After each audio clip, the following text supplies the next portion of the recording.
Aujourd'hui, j'aimerais beaucoup qu'on parle de ça.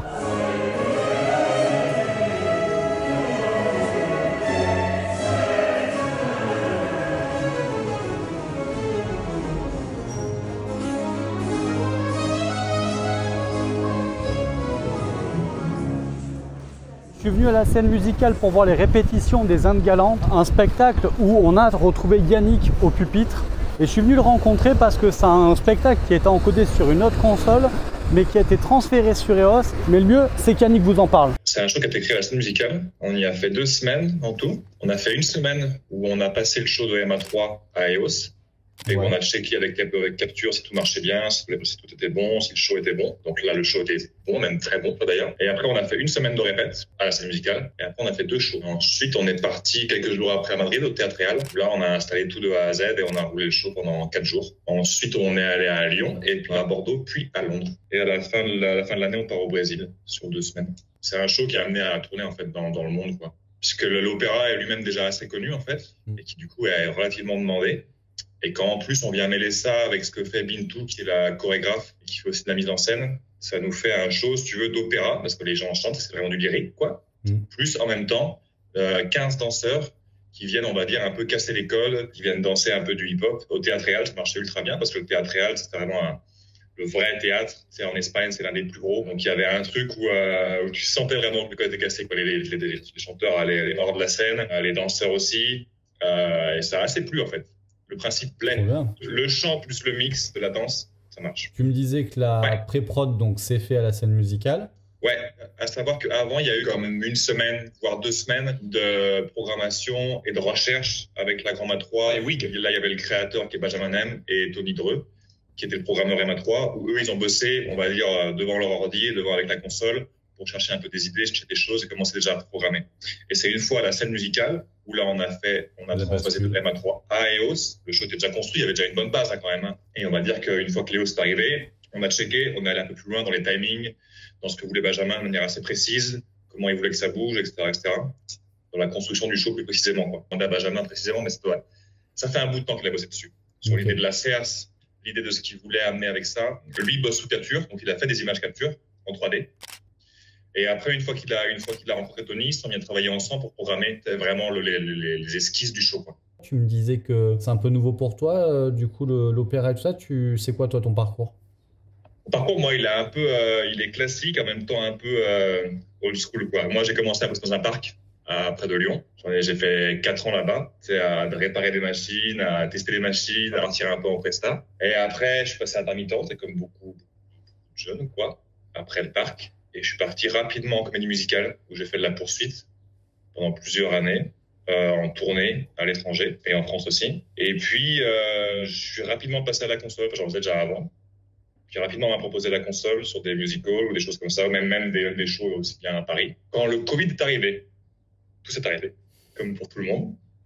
Et là, on a commencé à me proposer des shows de théâtre, enfin pas beaucoup, en fait, 1 ou 2 en réalité, qui avaient été encodés comme Hathor. Et on m'a dit, OK, viens récupérer ce show-là sous Hathor et transvaser sous EOS, parce qu'il y a des machines dessus. Et tu connais les machines, ça va aller. Et donc, j'étais un genre, OK, mais je connais pas trop les EOS. Enfin, du coup, je me suis formé chez moi, tout seul, durant le Covid, devant mon ordi, avec le soft. Et donc, au début, c'était, parce que je viens de la Grand A2. Donc, au début, c'était compliqué, parce que du coup, tu rentres dans le blind tout le temps. C'est l'écran devient bleu, tu vois, qu'est-ce qui se passe là? Ça, il y a un moment où tu fais, mais qu'est-ce que j'ai fait? Je demande un sub, ça passe en bleu. Je demande des colors presets, ça passe en bleu, je comprends pas, quoi. Mais en fait, une fois que j'ai tout ce cheminement-là, que j'ai compris un peu le principe, en fait, je m'y suis retrouvé. Parce que... Et du coup, tu dis que tu t'es formé tout seul chez toi. Tu as utilisé des ressources qu'on a produites, c'est-à-dire soit sur le Learning Stage en anglais, soit sur la chaîne YouTube en français. Est-ce que ça t'a aidé ou pas? Ouais, les deux, en fait, Super. les deux. Les français et anglais aussi. Je crois que c'est au moment, ça devait être en 2020, un truc comme ça. Je sais pas, c'est pas le moment où il y a eu la version 3, etc., qui est arrivée avec l'augmented, etc. aussi. C'était un peu après, 2020, c'était le Covid, donc c'est là où on s'est mis à créer on n'était même pas encore en train de développer la chaîne YouTube, on commençait à faire pendant le Covid, on a fait des webinaires en live avec Pilou sur Facebook. C'est ça. Donc je suis content, c'est pour ça que je te pose la question, je suis content de savoir. Non, ça m'a carrément aidé, mais en fait, pourtant j'avais un assez gros a priori. C'est en réalité, justement pas, j'avais un a priori sur ce que j'étais habitué, enfin pas habitué, mais je connaissais un peu le Congo, etc., tout ça.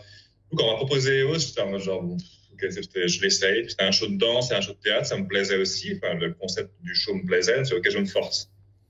Et donc, je me suis forcé à l'apprendre et puis j'ai trouvé un certain plaisir en fait à faire ça. Donc, on est allé au théâtre de Liceo à Barcelone, à la Grenade avec Blancali. Et ensuite, j'ai fait un show avec la MC 93 qui a tourné en France.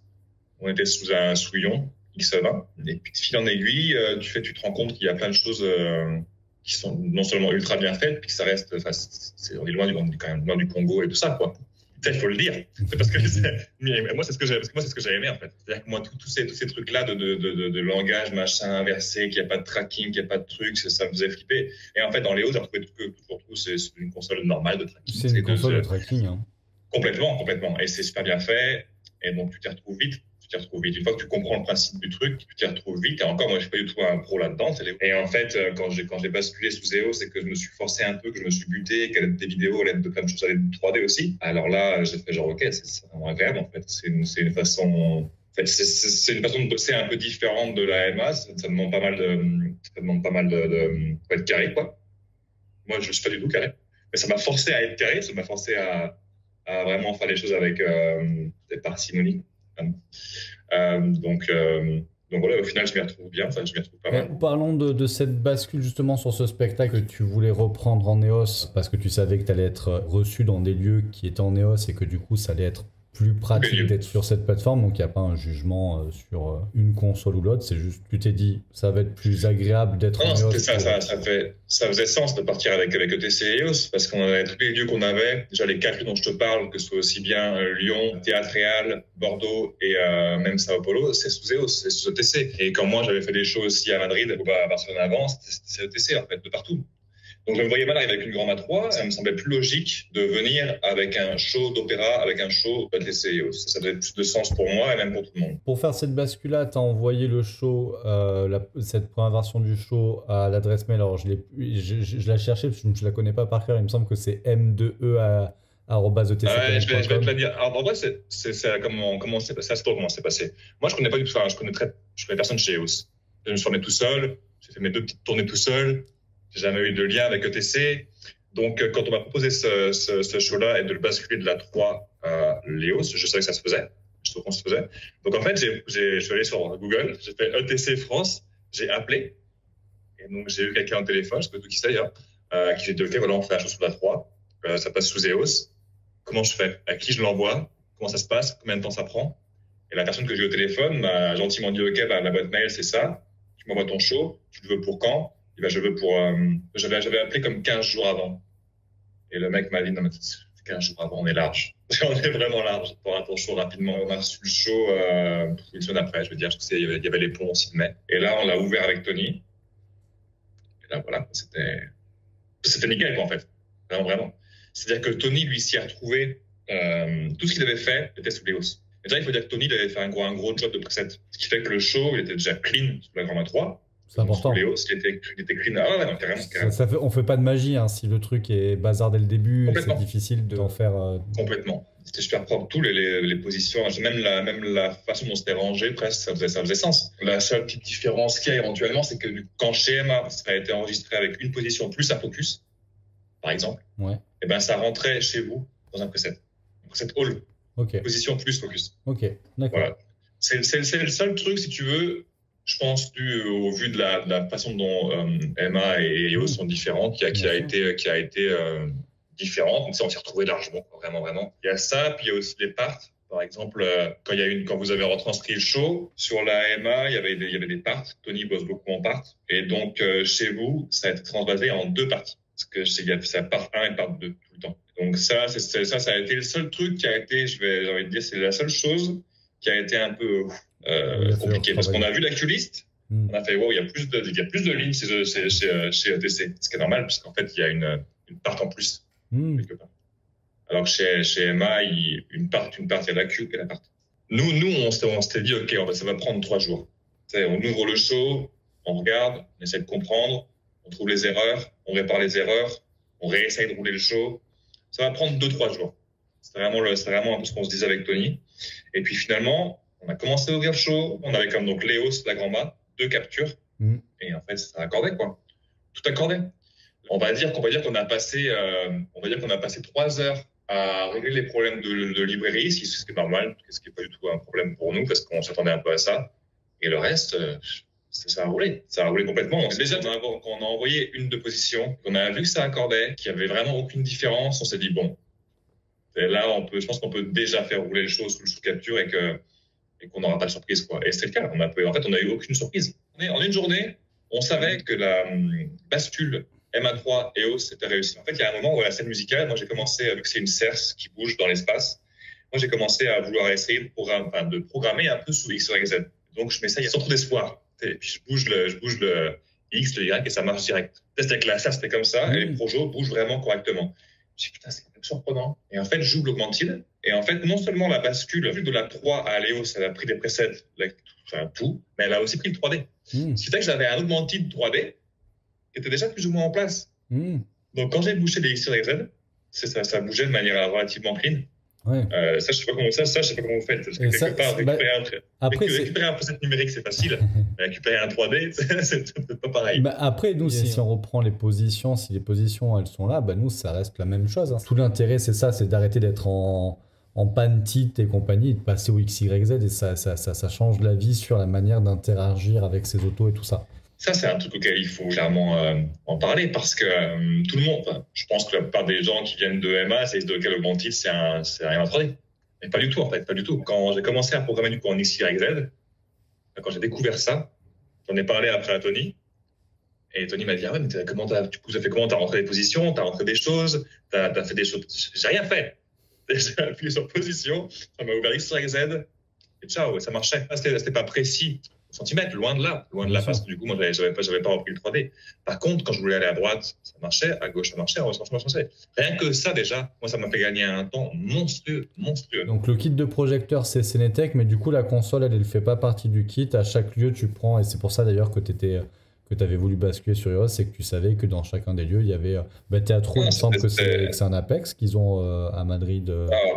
C'est un avion de chasse, je pense. C'est un cockpit d'avion. C'est même plus une console. Voilà, moi, je suis rentré là dans une cabine, il y en avait de partout. Il y avait 2 Apex devant moi, là. Il y avait des boutons en haut, des trucs au milieu, un espèce d'éclairage LED par-dessus, c'est un avion. C'est vraiment. Donc non, c'était super cool. C'est sûr que l'Apex, c'est parfait. En plus, nous le kit n'est pas non plus très gros, si tu veux, quelque part. Donc, est-ce qu'on a besoin de l'Apex? Non. C'est juste du confort. Mais par contre, c'est un confort de travail sur les boutons, sur les raccourcis, sur tout ça qui est énorme. Moi, je trouve que du coup, quand je repasse après sous un Ion XE, là, j'ai mal. Parce que du coup, je manque de boutons, je manque de macros, je manque de raccourcis pour les macros, pardon. C'est pour ça qu'on a sorti, je sais pas si tu as vu, mais on a sorti le TK10 qui est une barre des 10 boutons. Ouais, je l'ai vu. Ils vont pouvoir encore plus faire un cockpit, tu pourras en mettre où tu veux. Ouais. Non, c'est super utile ça. Dans les têtes, on demande l'Ion XE minimum. Au-delà de ça, il faut quand même rajouter que moi, j'ai été super surpris par l'accueil en fait, de TC, quoi. Moi, je fais pas de réseaux sociaux, je fais mon bout de chemin un peu tout seul, quoi. J'ai pas de contact sur Facebook. Mais par contre, du moment où j'ai appelé par téléphone, là, il y a eu un retour non seulement technique qui était ultra intéressant, mais il y avait un retour aussi humain, quoi. Il y a eu des retours, on a communiqué. Alors... ça, mine de rien, moi, c'est ce qui m'a le plus agréablement surpris. Ok. Mais tu vois, on va aussi à Londres. Pardon, je fait Londres de te dire. On part aussi à Londres. Ok. Un festival qui s'appelle le Grand Festival. Et du coup, là, tu m'as donné donc ces dates-là. Le but, c'est d'essayer de le faire tourner encore plus. Là, la prod est en train de chercher d'autres lieux pour accueillir le show et tout ça. Le but, c'est que ça tourne, je pense, longtemps. Super.